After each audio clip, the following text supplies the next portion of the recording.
પ્રણામ। 2011નું વર્ષ આપણને બધાને યાદ છે કે ભારત 28 વર્ષ પછી વિશ્વ વિજેતા બન્યું હતું, પરંતુ 2011ના જ વર્ષે આપણા જીન શાસનમાં પણ એક સુવર્ણ ઇતિહાસ લખાયો હતો। તલેગાંવ મુકામે સહસ્ત્રકૂટ તપ આરાધક આચાર્ય ભગવાન શ્રીમદ વિજય સંયમ બોધિ સુરીશ્વરજી મહારાજાની નિશ્રામાં ગ્રીષ્મકાલીન ઉપદાન તપનું આયોજન કરવામાં આવ્યું હતું। એ ઉપદાન તપ કોઈ સામાન્ય ઉપદાન તપ નતા, કારણ કે એ સમયમાં ગ્રીષ્મ ઋતુમાં એટલે કે સમર વેકેશનમાં ઉપદાન તપ, અને એમાં પણ યુવાન અને યુવતીઓ આવી તપમાં જોડાય અને આરાધના કરે, એ સમયમાં બહુ જ અઘરી વાત હતી। અને એ બીડું જ્યારે સાહેબે ઝડપ્યું, એના પછી ગ્રીષ્મ ઋતુમાં ઉપદાન તપ થવા લાગ્યા।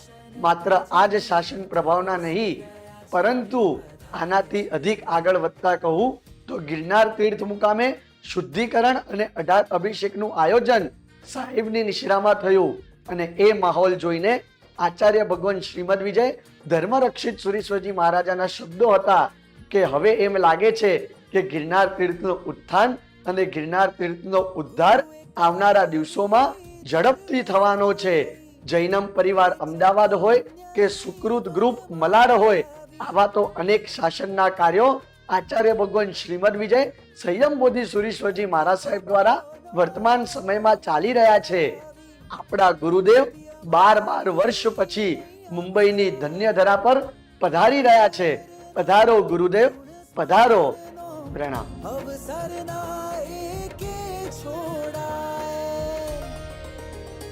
આજે વર્ષો પછી આ સંભળાય છે ફરી ગુરુ